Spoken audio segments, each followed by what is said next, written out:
it, the more nitrogen we're allowing actually to settle into the soil. While things are decomposing, that nitrogen is still sort of locked up, but once things are done decomposing, that nitrogen will make itself available again later on. Might sound a little bit technical, but it's really not.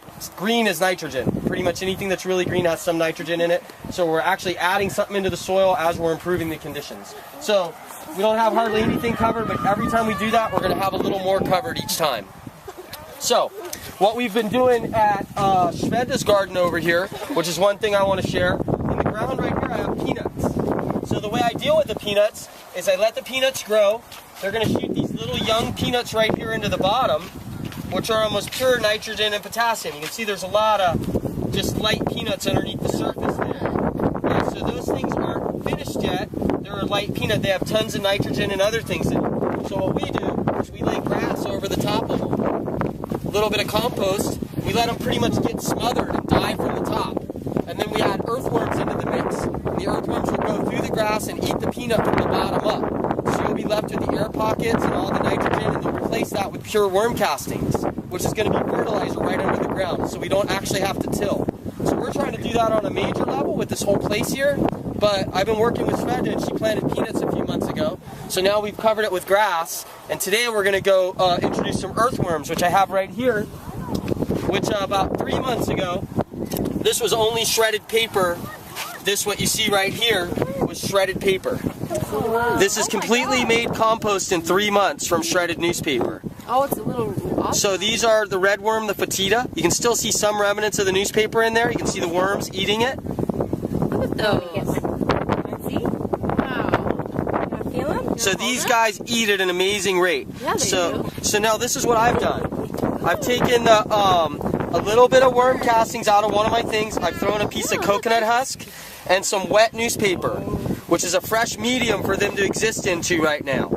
So what we're going to do is we're going to take this and we're going to actually put it, we're going to seed her garden with it under the grass. That's getting regular water. These guys are going to start to spread out under the grass, and then we're going to do two things. We're going to start bringing in a little bit of food into the grass itself so they establish themselves, but we're also going to take another bucket, like this one right here, and we're going to fill this bucket with horse manure and some green stuff for the worms to eat. This has a big slice in the bottom. Worms will go in and out of it. We're not adding any worms to this. We're adding the worms to the garden, and then we're going to sit this in the center. What will happen is the worms will migrate out of that all over the place. They'll go into the bucket, eat the food, bring it back out into the garden. They'll leave worm castings in the bucket as well. So you're going to have this bucket sitting in the grass there. It'll be the feeding station for them. So I'm just going to show you a real simple way to establish a feeding station and establish worms in your garden where they'll go in and out of the bucket. And all you'll ever have to do eventually to feed your garden is take this bucket, dump the worm castings out, fill it up with fresh manure and compost, put a lid on it. The worms will go... Well, the stuff you take out of here that's the worm castings, you dump that into your garden. You just dump it into your garden, they're going to be in the garden. And then when you fill this with food again, as soon as it gets to the point where they want to eat it, they're going to go right back into it and bring it right back into the garden. And they're going to live in your garden, and their numbers are going to increase exponentially, and then they're going to start spreading out to everybody else's garden around you. But if we all did this, if we only seeded 10 plots intermittently in here, in 6 months, just from the decay in people's gardens already and the old roots, this whole entire garden will be inundated with these worms. So the more people we can get to use the worms in their garden, and if you have a bin at home, then we're establishing them. Got to our garden. Yeah, they are. They're migrating. We have worms. So if we're harvesting, what if we doesn't matter? No, there's no reason you should kill worms when you're harvesting, because you're going to be going into your garden, and if you're cutting eggplants, you're only cutting eggplants off. What about weeding? Well, the way this is set up, there's no hoeing, there's no tilling. There is no destroying the worms under the surface. The whole idea is what we're creating is a no-till method. We're creating something where all we have to do when we plant is basically come in and do this. This is covered up. I don't have to till. All I got to do is plant my plant right here. Done deal. So there is no tilling. When a plant is finished and it's dead or whatever, your plant is done, you coppice it, you put it right back into the scenario. Worms will eat it again. You cover it with grass. When you're ready to plant in that spot again, you just do the same thing. You move it out and you plant it in it. So we're not doing any tilling at all. There's no more hoeing and tilling. Eventually, there'll be no weeds. Why will there be no weeds? Because it's covered in mulch.